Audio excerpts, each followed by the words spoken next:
Hello my dear students of class 12. Now today I am going to discuss the another part of the chapter magnetic effect of electric current. So students, in this part I am going to discuss the application which is related to your Biot-Savart law. And students, I want to say that if you are new to our JVS channel, then please go through our channel properly and subscribe our channel and also press the bell icon so that you will get the future notification. So students, let's discuss our topic. Here I am going to explain the one application, that is application number first, magnetic field due to current carrying circular coil. Magnetic field due to current carrying circular coil. Current carrying circular coil at its center. ठीक है, centre पे हमको क्या करना है, magnetic field की value निकालनी है. ठीक है, किसी भी सर्कुलर कॉइल में अगर कोई करंट आई फ्लो हो रही है तो उसके सेंटर पे हमको क्या करना है, निकालना है मैग्नेटिक फील्ड की वैल्यू. तो हम यहाँ पे लिख रहे हैं एट इट्स सेंटर. ठीक है, एट इट्स सेंटर. क्लियर? चलिए अब हम क्या करते हैं बेटा, फिगर बना लेते हैं. ठीक है, तो यहाँ पे मैंने क्या किया, फिगर बना लिया. और फिगर बनाने के बाद यहाँ पे हम क्या करते हैं, इसको समझते हैं. ठीक है, मान लेते हैं कि यहाँ पे 2 आर्म है इसके और एक आर्म में करंट अंदर जा रही है, दूसरे आर्म से करंट बाहर आ रही है. ठीक है, इसके सेंटर पे हमको क्या चाहिए, मैग्नेटिक फील्ड की वैल्यू चाहिए. और यहाँ पे हमने ये डिस्टेंस क्या सेलेक्ट किया है, मान लिया है r है. ठीक है, बात समझ रहे हो मेरी? तो यहाँ पे मैंने क्या किया बेटे, एक छोटा सा इसका टुकड़ा लिया और इस टुकड़े का हमने नाम क्या रखा है, इस टुकड़े में चूंकि करंट कितनी फ्लो हो रही है, आई फ्लो हो रही है, ये करंट इस तरह से फ्लो हो रही है.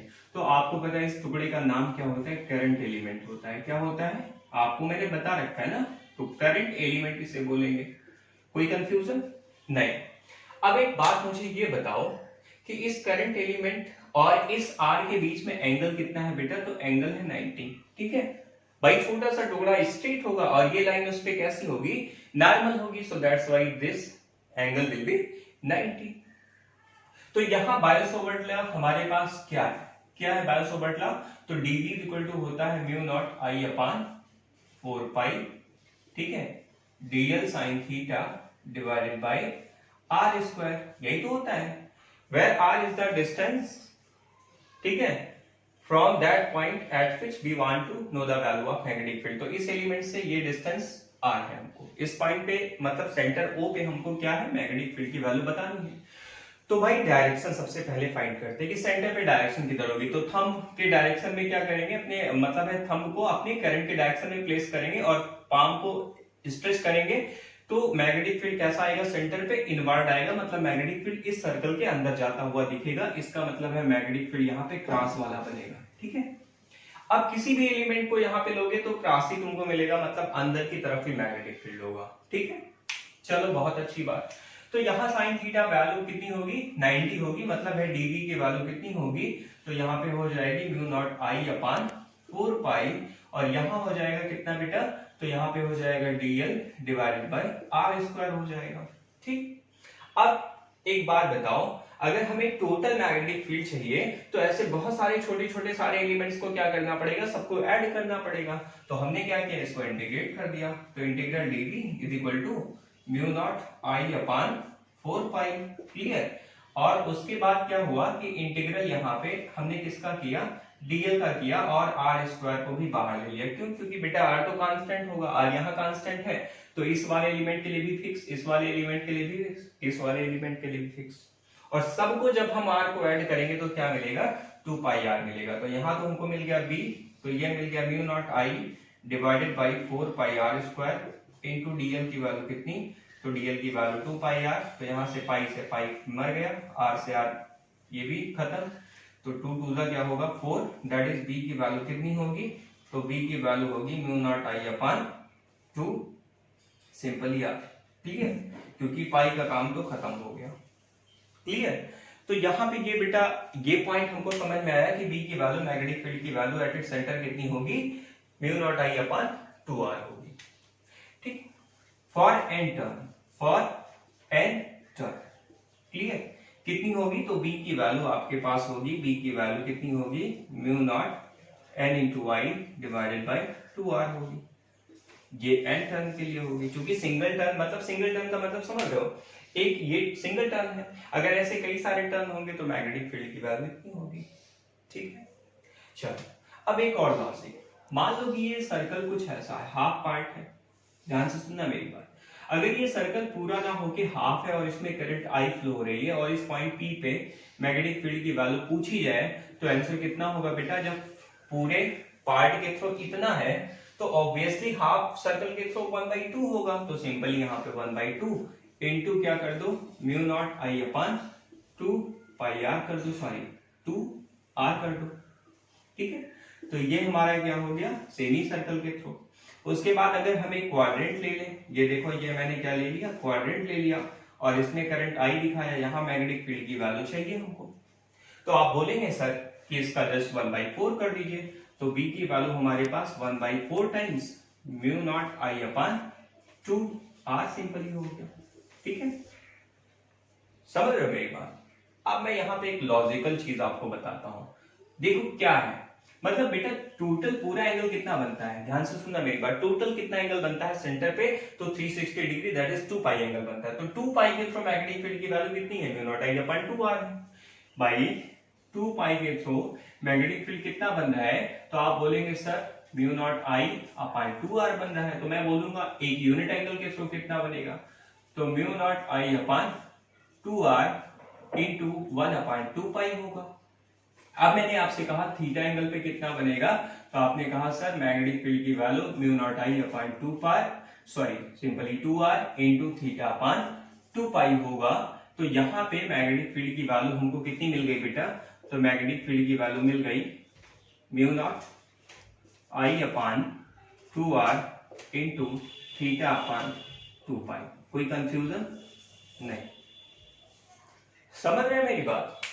ठीक है, तो ये आपका लॉजिक है। ठीक है, ये हम इसको बोलते हैं ये लॉजिकल है। तो आप लॉजिकल चीजों को जब पढ़ोगे तो आपको अपने आप से सारी चीजें, सारा फंडा क्लियर हो जाएगा। So this is all about your first application. Clear? So you can take the screenshot of this picture.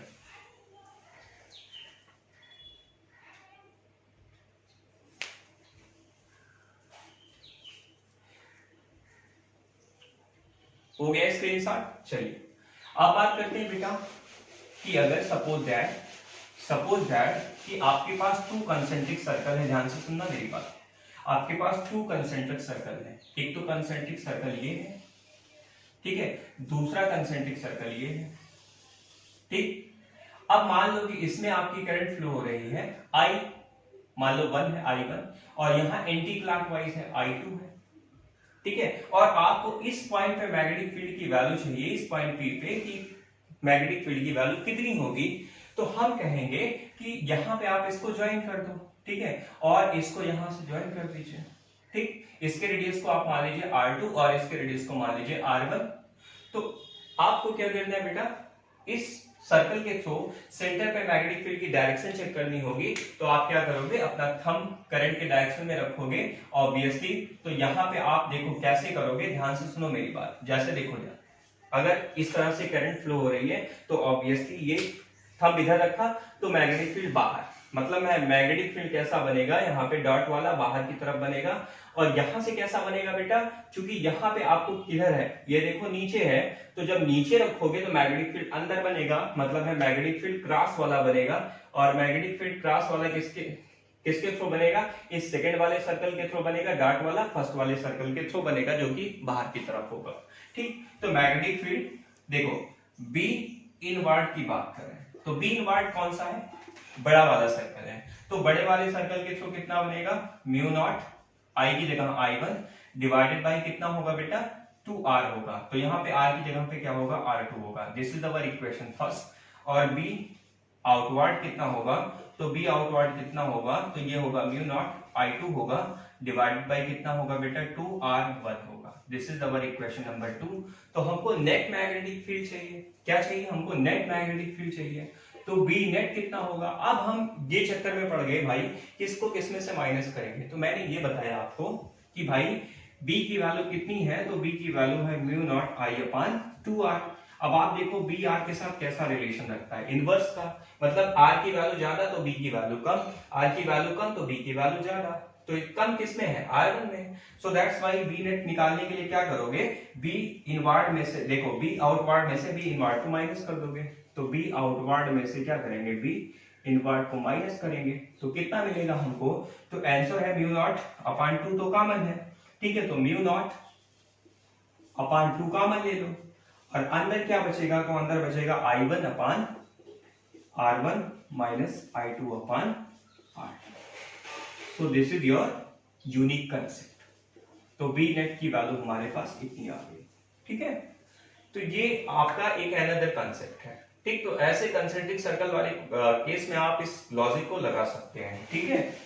चलो मैग्नेटिक फील्ड लाइंस को भी बना लेते हैं, मैग्नेटिक फील्ड ऑफ लाइंस इसके थ्रू कैसा बनेगा उसको भी चेक कर लेते हैं। देखो मान लो कि ये सर्कल है, ठीक, और यहाँ पे करंट ऐसे फ्लो हो रही है आई, तो यहाँ पे आपको करंट दिखेगी ऊपर जाती हुई और यहाँ पे दिखेगी करंट नीचे आती हुई। तो मतलब है हम क्या करेंगे, फ्लेमिंग का राइट हैंड कर्ल रूल लगाएंगे। अब देखो मान लो कि ये हमारा क्या है, छोटा सा टुकड़ा है, मानो स्ट्रेट, तो स्ट्रेट मिलेगा तो थंब को करंट की डायरेक्शन में रखना है, फिंगर को कर्ल करना है, तो मैग्नेटिक फील्ड आपको कंसेंट्रिक सर्कल के फॉर्म में ऐसा मिलेगा, फिर ऐसा मिलेगा, ठीक है। और यहाँ पे यहाँ भी कंसेंट्रिक सर्कल के फॉर्म में ऐसा मिलेगा, सेंटर पे कैसा मिलेगा बेटा, लगभग स्ट्रेट, ठीक है। बट डायरेक्शन कैसी, देखो यहाँ पे एंटी क्लॉक, सॉरी यहाँ पे क्लॉक और यहाँ पे एंटी क्लॉक, ठीक है। एंटी क्लॉक क्यों, समझ गए होंगे, क्योंकि ऐसे रखोगे जब फिंगर कर्ल करोगे तो वो एंटी क्लॉक घूमेगा, और यहाँ पे ऐसे रखोगे नीचे तो नीचे की तरफ कैसी, क्लॉक, तो क्लॉक दिख रहा है, ठीक है। सो this is all about your this topic. So I am going to explain the another application which is very important, very important application। मतलब है कि आपका वहां से क्वेश्चन लगभग आता ही आता है, ठीक है, और बहुत अच्छे क्वेश्चन आते हैं, ठीक है। चलो सबसे पहले हम बात करते हैं सेकेंड एप्लीकेशन की, मैग्नेटिक फील्ड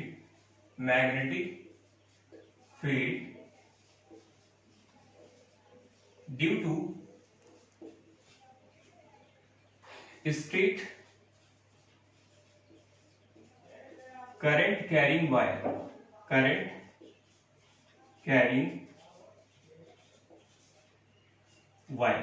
ठीक है। थोड़ा सा बड़ा सा डेरिवेशन है, लेंदी है थोड़ा, लेकिन ये है कि मैं आपको गारंटी के साथ जो है मैं आपको एश्योर करना चाहता हूं कि इस डेरिवेशन में हमारी तरफ से किसी भी पार्ट में कोई भी दिक्कत आपको नहीं आएगी। अगर एक एक पॉइंट आपने समझा, मैं गारंटी के साथ कह सकता हूं कि आपको सबसे यूनिक कंसेप्ट मिलेगा, ठीक है। तो मैंने यहाँ पे क्या किया बेटा, यहाँ पे हमको एक स्ट्रेट वायर लेना है और इस स्ट्रेट वायर से हमको एक डिस्टेंस पे क्या करना है, मैग्नेटिक फील्ड की वैल्यू हमको यहाँ पे फाइंड करनी है, ठीक है। तो यहाँ पे ये पॉइंट P है, इस पॉइंट P पे हमको क्या चाहिए, मैग्नेटिक फील्ड चाहिए, और कितनी डिस्टेंस है R, और इसको मैंने माना X, ठीक है। अब मैंने क्या किया, इसके एंड को मैंने यहां से ज्वाइन कर दिया, ठीक है, इसके एंड को मैंने ज्वाइन कर दिया और यहां से इसके एंड को इससे ज्वाइन कर दिया। तो ये एंगल मैंने माना कि ये एंगल हमारा क्या है, φ1 है, और ये एंगल क्या है बेटा, φ2, ठीक है। इतनी बात समझ में आई आपको, ठीक है। अब हम क्या करते हैं, एक छोटा सा टुकड़ा करंट एलिमेंट लेते हैं, एक करंट एलिमेंट, ये थोड़ा बड़ा मैंने दिखाया है बल्कि बहुत ही छोटा है, लगभग पॉइंट शेप जैसा होगा, मैंने थोड़ा बड़ा बनाया है कि आपको दिक्कत ना हो, ठीक है। तो इसको मैंने माना DL, ठीक है। अब इसको मैंने यहां से ज्वाइन कर दिया, ध्यान से देखो, इसको मैंने क्या किया, इसको यहां से ज्वाइन कर दिया, ठीक। उसके बाद यहां से इसको ये ज्वाइन कर दिया, ठीक है। ये एंगल मैंने माना बेटा कितना है, D5 है, और ये वाला एंगल मैंने माना 5 है। ये वाली डिस्टेंस यहां से लेकर यहां तक डिस्टेंस कितनी है, R', ठीक है। इस एंगल को मैंने माना थीटा, ठीक, ये DL है, और ये हमारा R, तो ये R' लगभग ये दोनों बराबर ही है बेटा, है ना, ये दोनों डिस्टेंस लगभग बराबर है। मतलब है कि मैं अगर इसे नाम दूं A और इसे नाम दूं B, तो AP is equal to BP almost, क्योंकि ये लगभग पॉइंट जैसा है, ठीक है। करंट एलिमेंट को कन्वीनियंट के अकॉर्डिंग छोटा भी मान सकते हो, बात समझ रहे हो मेरी। तो अब क्या करना है भाई, dB हमको मालूम है कितना होता है, तो dB mu naught upon 4 pi IDL sin theta divided by R square, this is our equation number first. ये किसके अकॉर्डिंग होता है? आप मुझे बताओ, बायो-सॉवर्ट के अकॉर्डिंग होता है या नहीं होता है? होता है। तो हमें क्या चाहिए बेटा, इस डीएल के क्रॉस हमें मैग्नेटिक फील्ड चाहिए। तो डीएल की डिस्टेंस कितनी है, r डैश है, तो r की जगह पे हमको क्या करना पड़ेगा, r डैश लिखना पड़ेगा। तो dv की वैल्यू कितनी होगी, तो आंसर है म्यू नॉट अपॉन 4 पाई, और यहाँ कितना होगा, i dl sin theta divided by r dash square. ये क्वेश्चन नंबर 2। कोई कंफ्यूजन नहीं। अब हमने क्या किया बेटा, देखो यहाँ पे एक परपेंडिकुलर ड्रॉप किया, ध्यान से देखो, इसको यहाँ मैंने परपेंडिकुलर ड्रॉप किया और इसका मैंने नाम क्या रखा, इसका नाम मैंने n रखा, ठीक है। अब मैं इस ट्राइंगल, इन ट्राइंगल ABN को मैं सेलेक्ट करता हूँ, ABN को मैं सेलेक्ट करता हूँ और यहाँ से मैं BN निकालने की कोशिश करता हूँ। तो BN इक्वल टू क्या होगा, तो BN इक्वल टू क्या होगा बेटा, तो BN equal to DL sin theta होगा। आप समझ रहे होगे DL sin थीटा क्यों होगा, DL sin थीटा, ठीक है। sin थीटा इक्वल टू क्या होगा बेटा, परपेंडिकुलर अपॉन हाइपोटेन्यूज, तो हाइपोटेन्यूज यहाँ पे DL है, ठीक है, क्योंकि 90 के सामने क्या होगा, हाइपोटेन्यूज होगा, तो 90 के सामने हाइपोटेन्यूज है, ठीक है। अब यहाँ पे ये इक्वेशन हमारा हो गया थर्ड, और एक इक्वेशन हम और निकाल रहे हैं। वो इक्वेशन हम कैसे निकालेंगे, इन ट्राइंगल ANP में निकालेंगे। ध्यान से सुनो मेरी बात, इन ट्राइंगल ANP में क्या होगा, तो ANP में क्या करेंगे, एंगल इज इक्वल टू, यहाँ पे देखो d फाई है, angle is equal to arc upon radius रखेंगे। तो एंगल कितना है बेटा, d फाई है, तो d phi is equal to r कितना है, AN है, ठीक है। यहाँ पे बेटा I am really very very sorry, यहाँ पे ये चीज AN है, ध्यान रखना, ठीक है। AN को मैंने निकाला है, आई एम रियली वेरी सॉरी, ठीक है। AN होगा, परपेंडिकुलर AN होगा ना, मैंने DN लिख दिया था। तो यहाँ पे आपको क्या रखना है, d phi is equal to AN, ठीक है। अब angle equal to arc upon radius कितना है, r डैश, तो AN की वैल्यू कितनी आ गई हमारे पास, AN की वैल्यू हमारे पास आ गई r डैश d फाई। कोई दिक्कत भाई नहीं होनी चाहिए। अब इन दोनों को अगर कंपेयर करो, ठीक है, इस इक्वेशन को मान लीजिए 4, ठीक है, तो from third and four, from third and four से क्या होगा बेटा, तो dl sin थीटा की वैल्यू कितनी होगी, तो ये हो जाएगी r डैश d फाई, ठीक है। अब हम इस वाले इक्वेशन को उठा के इसमें पुट कर दें, ठीक है। ये जो इक्वेशन सेकंड है, इसको उठा के इसमें सेकंड में पुट कर दें। तो यहां पे मैं लिख रहा हूं using this in equation second, ठीक है। सेकंड में रखने पे क्या मिलेगा बेटा, तो देखो सेकंड पे रखने पे हमें dv की वैल्यू कितनी मिलेगी, तो dv की वैल्यू हमको मिलेगी म्यू नॉट, ठीक है, अपॉन 4 पाई, और इसके साथ साथ i तो आपका एडिटेड रहेगा। चलो मैं कैपिटल I लिख रहा हूं, तो यहाँ भी कैपिटल I लिख देता हूं। dl sin थीटा की जगह पे क्या रखना है, r डैश d फाई रखना है, डिवाइडेड बाय नीचे हमको क्या मिल रहा है, नीचे हमको मिल रहा है सिंपली r डैश स्क्वायर मिल रहा है। तो यहाँ पे एक r डैश से एक r डैश कैंसिल हो गया और नीचे आपका सिंपली r डैश बचा, ठीक है। तो dv की वैल्यू हम यहाँ पे लिख रहे हैं, थोड़ा सा मैं इसको सेपरेट कर दूं ताकि आपको दिखे। तो dv की वैल्यू कितनी होगी बेटा, तो ये हो जाएगी म्यू नॉट अपॉन 4 पाई, ठीक है, i d phi divided by r dash, ठीक है, इतनी हो गई। अब हमें r डैश एलिमिनेट करना है। क्यों एलिमिनेट करना है, क्योंकि r डैश के टर्म में तो हमको निकालना नहीं है, हमको तो ये वाले डिस्टेंस के टर्म में निकालना है, r के टर्म में। तो देखो क्या हुआ, b को मैंने a पे कॉन्स्टेंट माना, मैंने अभी माना था ये कि करंट एलिमेंट को कन्वीनिएंट के अकॉर्डिंग, ठीक है, उसको पॉइंट भी मान सकते हो। तो b को जब a पे शिफ्ट करोगे, तो b को a पे शिफ्ट करने पे आपको भी मालूम है कि हमको ये ट्राइंगल मिल जाएगा APX। तो इन ट्राइंगल APX भाई b को हमने a पे माना है, तो यहाँ पे क्या होगा बेटा, cos फाई इक्वल टू क्या होगा, तो cos phi equal to base divide upon hypotenuse, तो r अपॉन r डैश। तो यहां से 1 अपॉन r डैश की वैल्यू कितनी आएगी, तो r को नीचे कर दो, तो यहाँ पे 1 अपॉन r की value cos phi upon r आ जाएगी, ठीक है। इतनी बात समझ में आ रही है। तो यहाँ उसको उठा के पुट कर दो, तो dv की वैल्यू कितनी आएगी, तो dv की वैल्यू आ गई हमारे पास म्यू नॉट अपॉन 4 पाई, ठीक है। और यहाँ पे i आ गया, यहाँ पे cos फाई आ गया, और यहाँ पे क्या होगा, d फाई होगा, और डिवाइडेड बाय क्या होगा, r डैश की जगह पे, sorry I am really very sorry, i cos phi d phi. अब यहाँ पे 1 अपॉन r डैश की जगह पे आपने क्या कर दिया है, cos फाई d फाई रख दिया है, ठीक है। तो cos फाई बाई r कर दिया, तो यहाँ पे r नीचे लिख दीजिए। तो यहाँ पे ये हो गया dv इक्वल टू, अब कुछ नहीं, इंटीग्रेट कर दीजिए सीधा। तो इंटीग्रेशन जब डीवी का करोगे तो इंटीग्रेट डीवी को करोगे तो इंटीग्रेट करना पड़ेगा, तो म्यू नॉट अपान 4 पाई, ये कांस्टेंट, ठीक है, आर भी कांस्टेंट, ठीक है, इसके साथ साथ आई भी कांस्टेंट। चलो स्मॉल आई कैपिटल आई कुछ भी लिखो, कोई दिक्कत नहीं है, ठीक है। तो जहां जहां स्मॉल आई है कैपिटल आई कर दीजिएगा। इसके साथ साथ आपने क्या किया, इंटीग्रेशन लगाया, किसका किया, cos फाई और डी फाई का किया, ठीक है। देखो लिमिट कहां से कहां तक लगाएंगे बेटा, इसके नीचे आप जब आओगे तो एंगल आपको पूरा एंगल मैंने नीचे कितना माना है, ये वाला एंगल देखो φ2 माना है, ऊपर वाला एंगल कितना माना है, φ1 माना है। तो आप φ2 से φ1 तक वेरी करोगे, तो मतलब है यहाँ पे हम -φ2 से φ1 तक वेरी कराएंगे। माइनस क्यों लिया φ2 को, क्योंकि नीचे वाली एंगल नेगेटिव, ऊपर वाली एंगल पॉजिटिव। तो यहाँ पे आप सॉल्व कर लीजिए, ठीक है।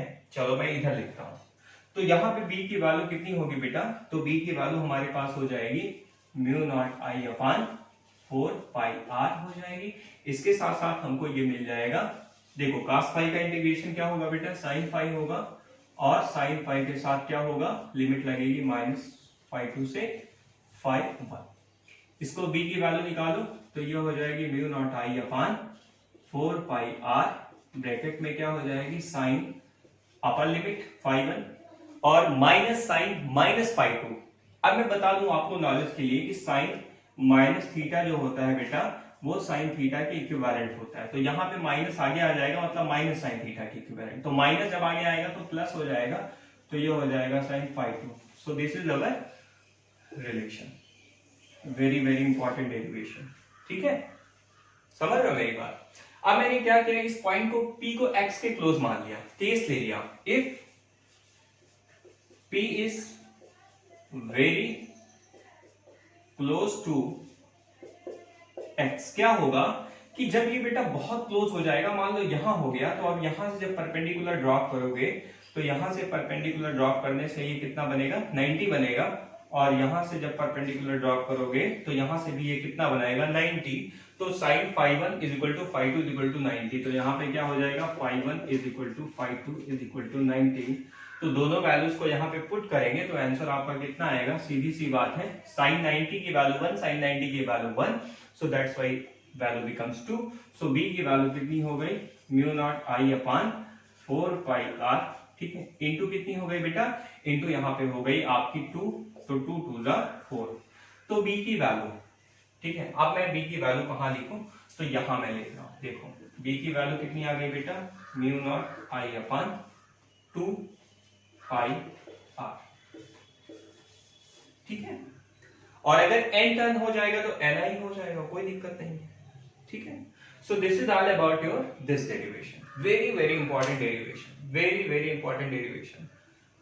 मैं ऐसा क्यों कह रहा हूं, क्योंकि यहां से क्वेश्चन जरूर आता है एग्जाम टाइम में। क्वेश्चन देखो, बायोसोवर्ट लॉ का ये जो सेकंड एप्लीकेशन है वो लेंदी तो है, लेकिन एक चीज मैं बता दूं कि अगर आपने एक स्टेप बाय स्टेप प्रोसेस से चला है तो डेफिनेटली आपको इस पूरी डेरिवेशन में कहीं कोई दिक्कत नहीं आएगी, ठीक है। So you can take the screenshot of this picture.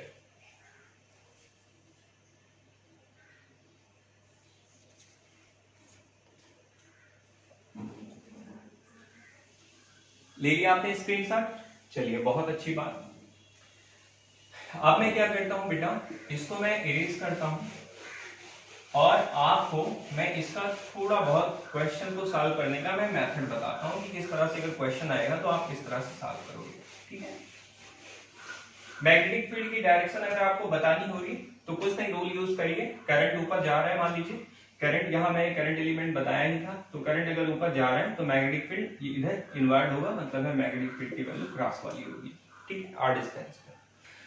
तो मेरे पास फार्मूला क्या है, b इक्वल टू क्या है, mu naught I upon 2 pi r, यही तो है, ठीक है। ये किसके लिए है, ये स्ट्रेट वायर के लिए। और एक और फार्मूला आपने पढ़ा था, mu naught I upon 2r, ठीक है। इसमें लोग बहुत कंफ्यूज होते हैं, ठीक है। एक बात बताओ, अगर कोई चीज सर्कल होती है तभी तो उसका सर्कमफ्रेंस लेते हैं, ठीक है। तो वहां पे कितना आना चाहिए, 2 पाई आर। अब सोचते होंगे सर यहाँ पे 2 पाई आर आना चाहिए, तभी कंफ्यूज हो जाते हैं। तो हमेशा याद रखना कि सर्कल वाले केस में एंटी होगा, मतलब है 2 पाई आर नहीं आएगा, पाई नहीं आएगा, पाई से पाई मर जाता है वहां पे, ठीक है। तो पाई यहाँ पे आने की कोई चांस नहीं है, लेकिन यहाँ पाई आता है, क्यों, क्योंकि पाई कैंसिल होने का कोई जुगाड़ नहीं है, ठीक है। चलो बहुत अच्छी बात। अब मान लीजिए बेटा कि आपके पास एक स्ट्रेट वायर है, एक स्ट्रेट वायर है, ठीक है, ये कुछ ऐसा है, ठीक है। अब यहाँ पे इस वायर के थ्रू हमें इस वाले पॉइंट पे क्या पूछा, मैग्नेटिक फील्ड की वैल्यू हमसे पूछी कि इस पॉइंट पे मैग्नेटिक फील्ड की वैल्यू P पे कितनी होगी। तो हमको पता है कि इसका दो एंड है, इसका A और B का दो एंड है। तो यहाँ से मैंने क्या किया, ज्वाइन किया, इसको यहाँ से ऐसे ज्वाइन किया, तो यहाँ पे हमको A B और यहाँ पे C और D, ठीक है।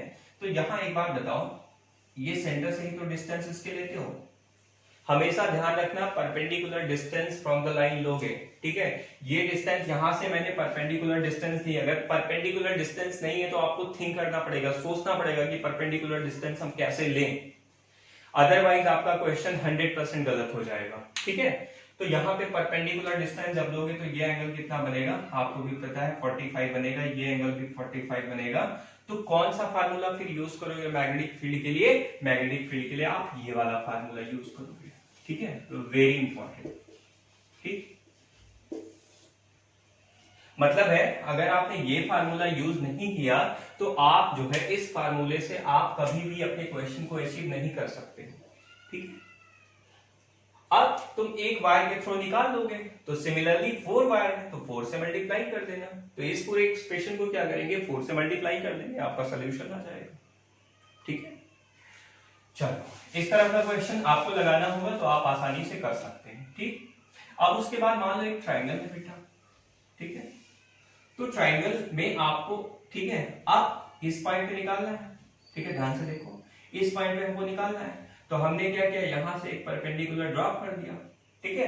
अब हम ये एंगल चेक करेंगे भाई, ठीक है, या भाई इस पॉइंट से A से और B से हमें क्या करना पड़ेगा, एंगल बनाना पड़ेगा। तो हमको पता है भाई कि एंगल कितना होगा, तो एंगल यहाँ पे आपका 30, यहाँ पे एंगल कितना 30, ठीक।